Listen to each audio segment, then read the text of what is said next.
Oh, kita nasira pa yung isang metro ko. So let's continue guys. Tingnan natin kung ano ang resulta dito sa ni-restore kong lost cabinet. At dahil ang shelving ko dito ay mga kahoy na, kailangan kong maglagay ng support na medyo matibay. At siyempre lagyan natin ng wood glue para kumapit. Kasi alam naman natin na hindi na to talagang brand new yung karkas ng cabinet na ito.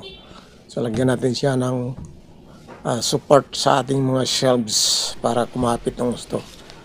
Siguro mabibigat ang ilalagay rito mga kababayan. So ito na yung mga shelvings ko. Patuloy na. Dahil marami akong putol na mga kahoy. Medyo siyempre tumagal kung makakain ng oras.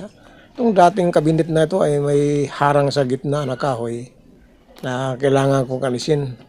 Dapat alisin itong mga lumang bisagra na piano hinges at kinalawang na po. So, kailangan natin palitan ng bago ito. Alisin natin.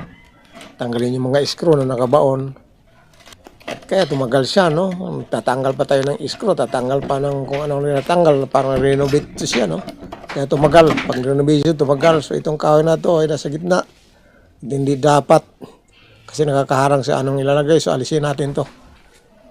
Hindi ito practical na lagyan ng kahoy dyan.